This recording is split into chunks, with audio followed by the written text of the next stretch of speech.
درنو او قدرمنو دوستانو، السلام علیکم ورحمت الله تعالی وبرکاتو.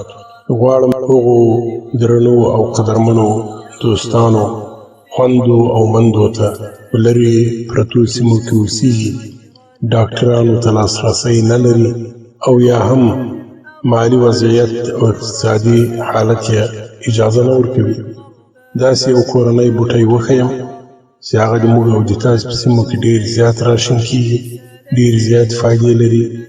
که یې یو څوک په کور کې وساتي، په ډېرو حالتونو کې ډاکټر ته یا کلینیک ته اړتیا نه پیدا کېږي انشاءالله تعالی. هغه بوټی چارګولی ده، پښتانه ورته چارګولی یایي، څوک ورته چارګولک یایي، په فارسي کې ګلي بابونه بولي، په اردو کې ورته ګلي بابونه یایي، په انګریزي کې ورته کمومایل یایي. دا بوټی د موږ او د تاسو په سیمو کې ډېر زیات شین کېږي. د پسرلي په وخت کې ځمکې ور باندې سینګار وي. که چېرته دغه بوټی موږ او تاسو په خپلو کورونو کې وچ کړو، په صحیح طریقه باندې په سیوري کې وچ سي، ګرد او غبار ترې لرې سي، ومینځل سي او بیا وروسته وچ کړل سي، انشاءالله تعالی چې ډېرې فایدې به ترې واخلو. د دې بوټي مختلفې ګټې، معدې ته ګټه کوي، د معدې له ناروغیو انسان ساتي. که څوک د هاضمې خرابي لري، هاضمه یې برابروي. که څوک اسهال ولري او په اسهال کې وچکي، نو اسهال یې دروي. که څوک قبض ولري او د قبض په حالت کې وچکي، قبض یې ختموي.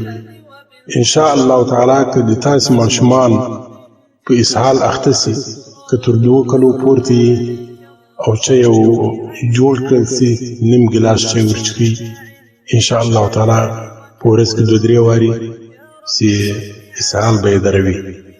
کوم ماشومان چې په خوراک د خوره ماشومان چې په خوراک عادت وي، تر 6 میاشتو یې عمر لوړ وي، هغو ته په کاچوغه باندې 1 یا 2 یا 3 کاچوغې په ورځ کې 2-3 وارې ورکوي، انشاءالله تعالی چې دستونه به یې درېږي. کوم ماشومان چې تر 6 میاشتو ټیټ وي، له هغوی په هکله باندې د ماشومانو له متخصص ډاکټر سره مشوره کوو، هغو ته موږ شی نه ورکوو.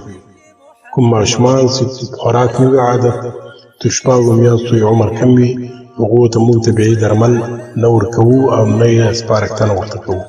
ګلي بابونه بله ګټه یې دا ده چې دا د انسان د جسم دفاعي ځواک پیاوړی کوي.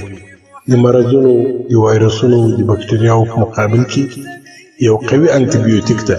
د انسان دفاعي طاقت قوي کوي، بدن له رنځونو ساتي، په تېره بیا له هغو رنځونو چې هغه اخیستوني او په جسم کې قسم قسم التهابونه یا جرثومي انفیکشنز دا ختموي انشاءالله تعالی. زکام مخه نیسي. که څوک په زکام اخته وي او ویچکي، بهترینه جوشان ده. د زکام په نتیجه کې رامنځته کېدونکی ټوخی ختموي، تبه ختموي او انسان ته روغتیا وربخي انشاءالله تعالی. که څوک عصبي تکلیف ولري، د اعصابو ستوماني ولري، بېخوبي ولري، سر یې درد وي همیشه، ګنګستوب ولري او یا هم سر باندې بوج وي، نو هغه که چېرته د دې ګلي بابونه چای جوړ کړي او په ورځ کې 2-3 وارې وچکي، انشاءالله تعالی چې عصبي ستوماني یې ختموي او ښه خوب ورولي او له خوبه به خوند اخلي انشاءالله تعالی.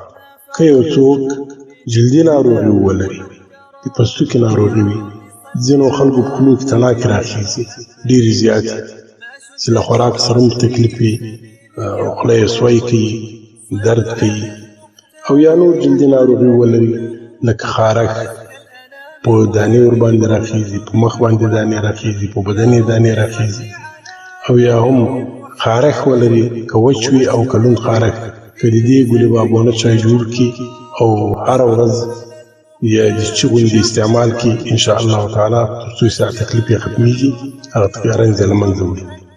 ځینې مېرمنې له دردونو سره مخامخ وي، د مرض په وخت کې، د حیض په وخت کې دردونه لري، د هورمونز ګډوډي لري، د زنانه بیماري ګډوډي لري، د مرض وختونه یې ګډوډ وي.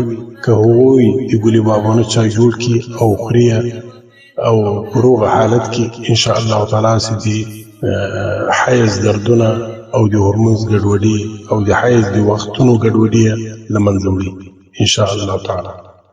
هغه څوک چې هغه د شوګر بیماری لري، د خوږې بیماری لري او یا شکر څوک ورته د شکرې بیماری ولري، که په پابندي سره روزانه د ګلي بابونه چای څښي، د شوګر آثار او نښې کموي او ختموي.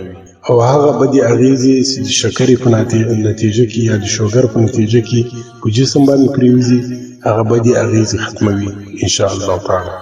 که د چا وزن زیات وي، چربي یې زیاته وي، چاغ ډېر وي، که هغوی هر وخت هره ورځ سهار په تس خوا باندې د ګلي بابونه یو ګیلاس ګرم چای وڅښي، یو ګیلاس د اوبو ګیلاس ګرم چای سهار په تس خوا باندې وڅښي او لیمو هم پکې ونښتېږي ان شاء الله تعالی، چې د بدن چربي یې کموي او هغه زهرجنې وازګې چې د هغې په خېټه یا په بدن کې وي هغه ویلې کوي او ان شاء الله تعالی مناسب وزن ته یې راټیټوي. دا چای به تاسې څرنګه جوړوئ؟ یوه چمچه ګلي بابونه در واخلئ، 1 لیټر اوبو ته یې واچوئ، په اور باندې یې کېږدئ، په نرم اور باندې چې کله جوش سي اور پسې نرم کړئ او 10 منټه یې په اور باندې پرېږدئ، وروسته یې راکته کړئ، چاڼې یې کړئ او هغه اوبه یې څښئ د چغو ګرم ګرم. الله تعالی خوشحاله، ښاد او آباد او له هر ډول ناروغیو او رنځونو محفوظ وساته. له موږ سره په دعاګانو کې یاد ساتئ. زه د تاسې مخلص مولوي قدوسي له کراچۍ خبرې کوم. السلام عليكم ورحمة الله تعالى وبركاته. يا خير مبعوث بخير رسالة للناس، يا خير الأنام.